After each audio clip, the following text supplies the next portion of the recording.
They say I'm hopeless. There's a penny with a hole in it, penny with a hole in it, hole in it, yeah, yeah, yeah. They say I'm no less, no less, no less, no less, no less. And up in my head in it. Now that song comes from the soundtrack of Love Jones. The very movie, the very last movie that I actually went to with my biological mother. Now here it is, years later, we have to look at and evaluate how much change has actually occurred. You know, sometimes we go on in life and we take things for granted, right? So let us look at that. There is a such thing as sensitivity training. Now I know New York gives a class on certain on this particular thing. Most jobs in New York, they give this class because they don't want you to offend one of their employees or a person that you're working with. And sometimes we do it mistakenly because we don't know any better. This is something that should be implemented in every state, every country, because consciousness, we need to be conscious of what it is that we're saying and doing to other people. You see, this is another thing that we tend to take for granted. We are all God's children.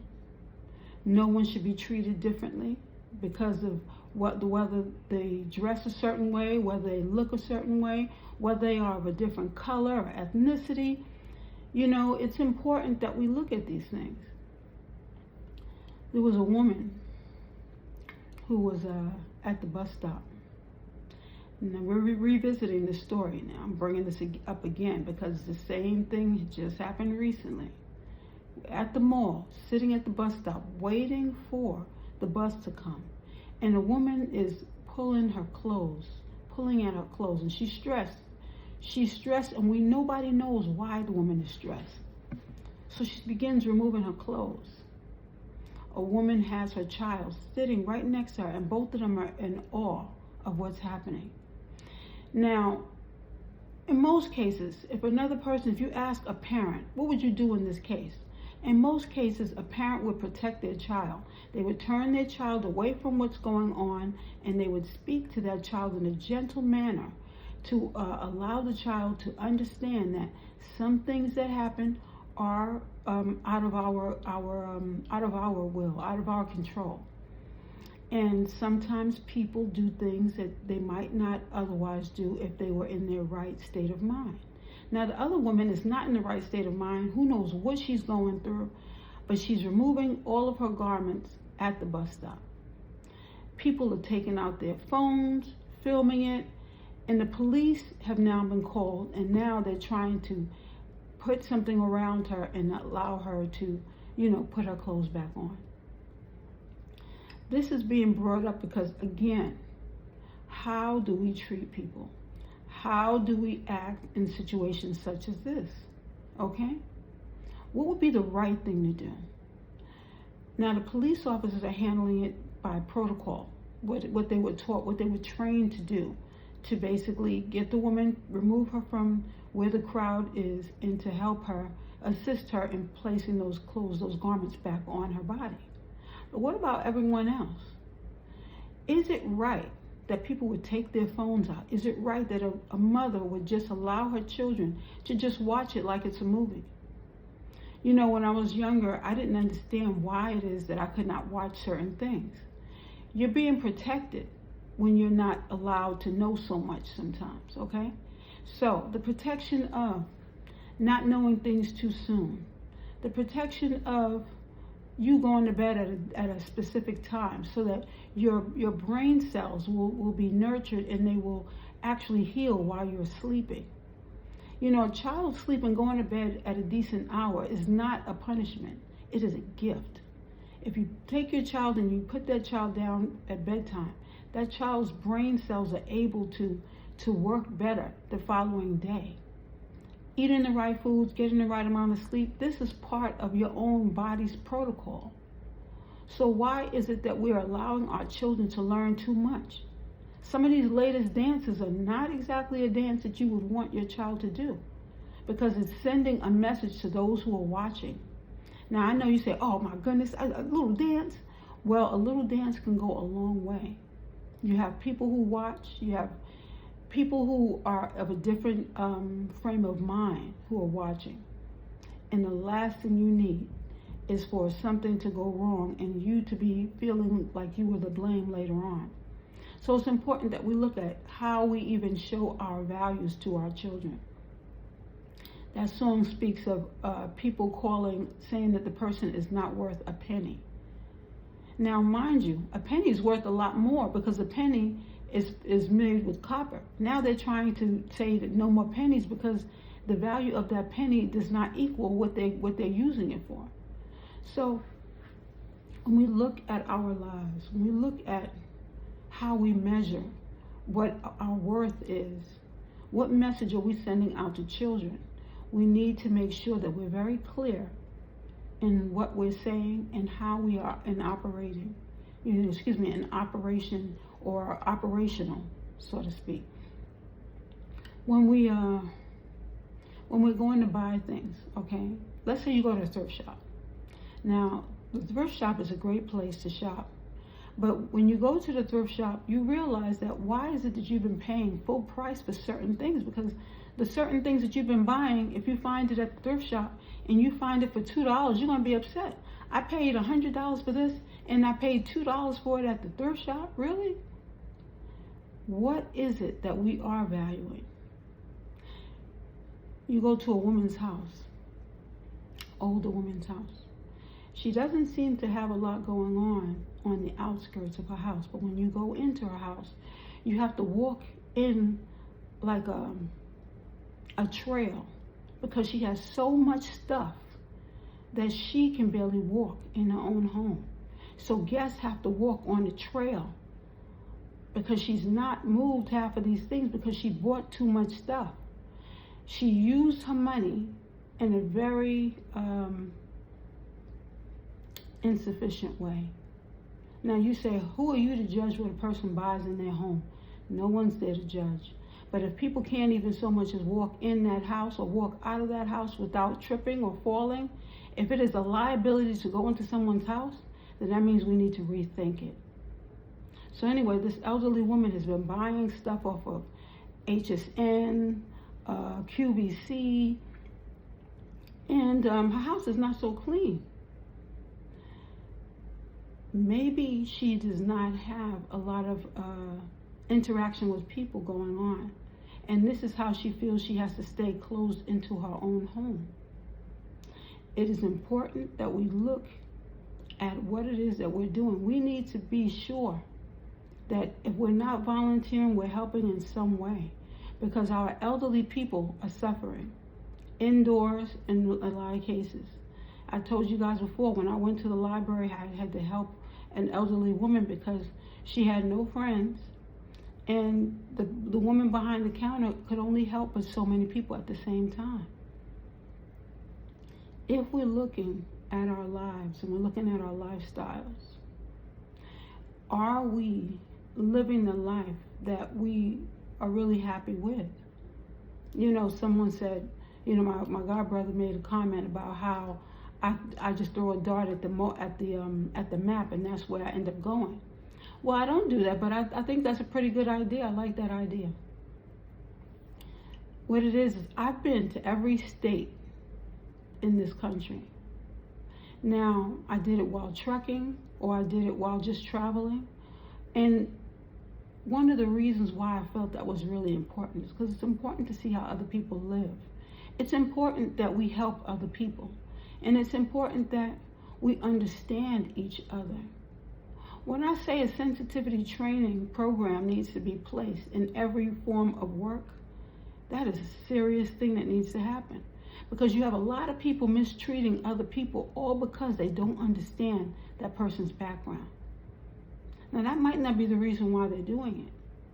But to be a better person, who really understands other people, that is a more open-minded person.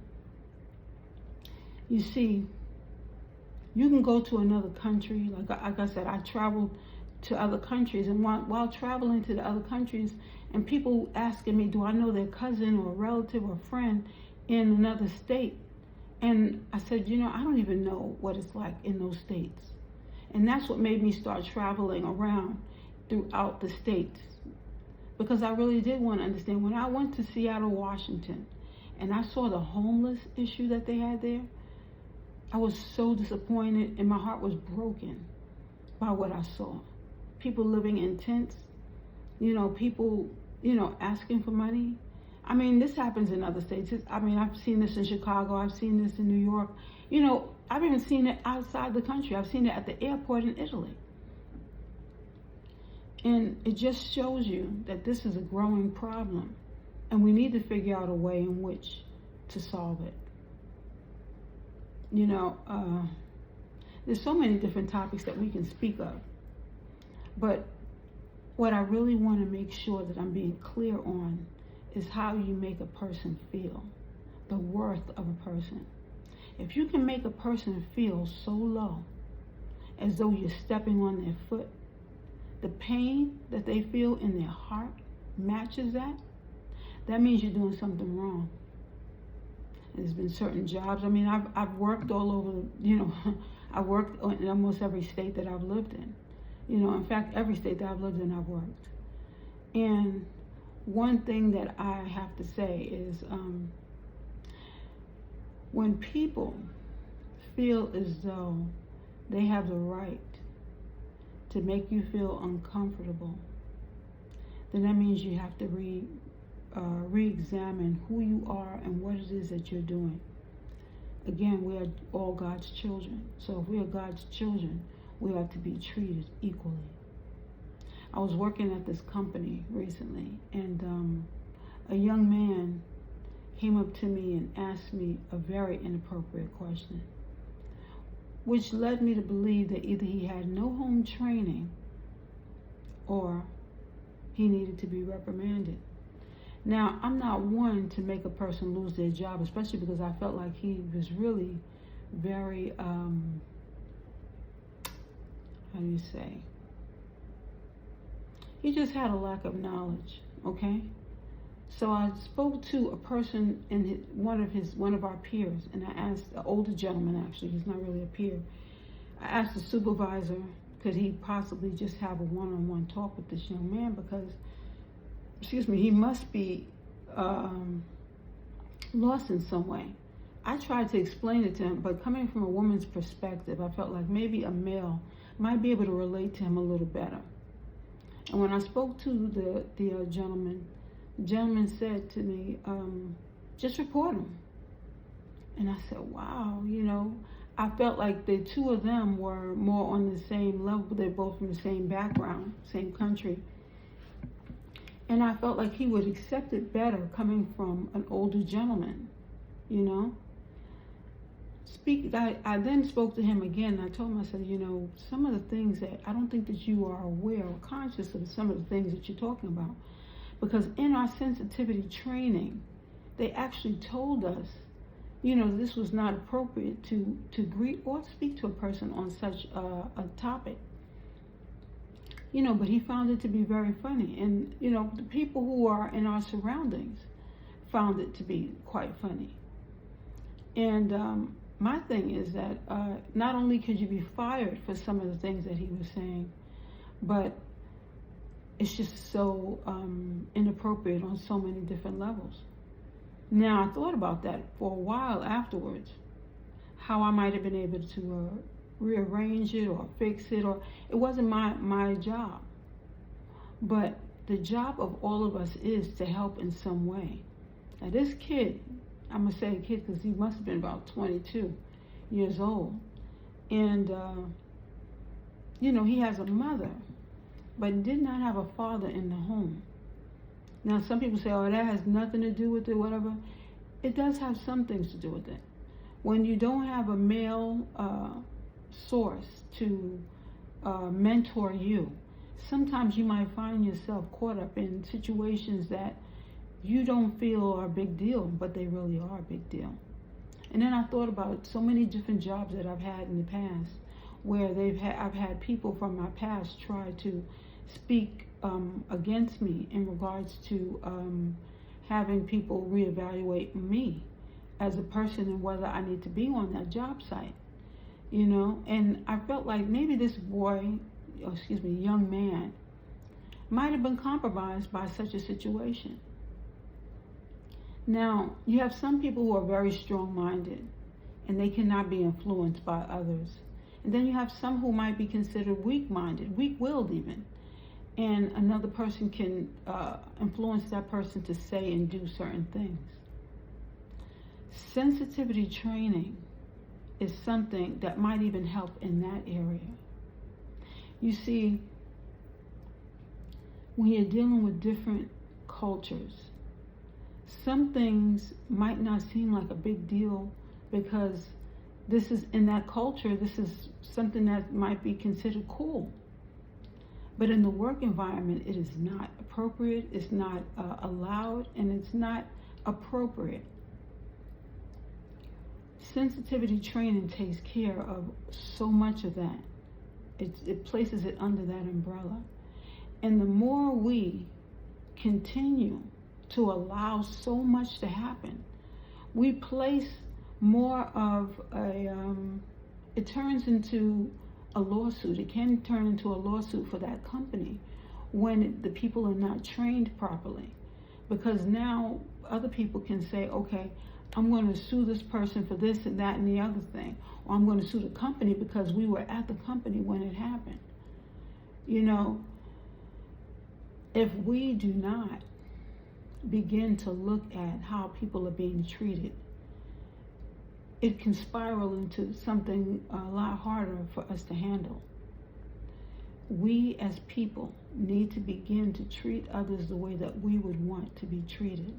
For if we do not, we will find this country, as well as whoever else is experiencing it, in a situation where even your children, because it's where it starts from the root, okay? I told you before, when I began teaching, I taught middle schoolers, but it became a time where when I taught in different districts or in different states, they'd ask, you know, could you teach this group? Could you teach that group? And when I taught special ed kindergarten,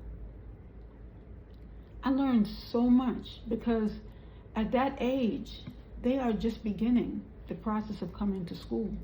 They're very honest, very innocent. And the biggest problem I had, to be honest with you, were the assistants, because me coming into that field and not having the experience, the assistants felt like they were going to take control, and I had to sit down and have a few meetings so that everyone knew what their position was, so that they did not step on others' toes. You see, when you work so many jobs, because at first I was just like, God, my goodness, how many jobs am I going to have? Each job prepares you for so many other things. And it's not just the job. It's preparing you for life. It's preparing you for how to interact with others.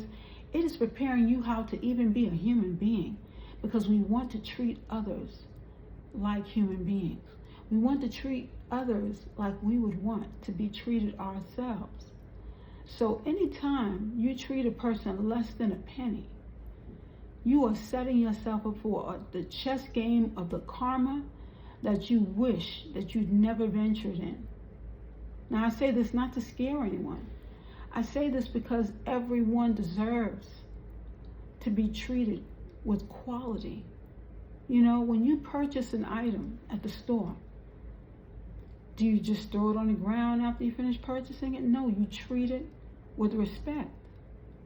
When you go to get a glass of water, if you throw your glasses on the ground and you break them all, what are you going to be left to drink out of? We have to look at this on so many different levels, because it's really, even if I look at when we walk down the street, you walk down the street and you don't say hello to the people who you're approaching. So now someone has now snatched your purse. You didn't even greet the people who you passed by. So do you really expect someone to go and run after the robber who stole your purse and help you? You cannot expect that. Right is right and fair is fair. You need to be more conscious of the people in your surroundings. If you don't even know the language, it's one thing. But a smile means friendship to everyone. So even if you don't say hello, if you just smile at the next person. Now, I'm going to be honest with you, some places in New York, you smile at people, they think you're crazy. But in other words, just being nice to another person is not going to hurt you at all. And we need to be conscious of this. There's so many things going on in the world. And if we are not decent enough to communicate effectively, or decent enough to just be kind to another person, what are we expecting in return? Let us be conscious of other people, and let us be conscious of ourselves. If you want a safer environment, you need to make safer choices. Let us always remember that being kind to another is being kind to yourself. I'll leave you with that one. It's so lovely being you.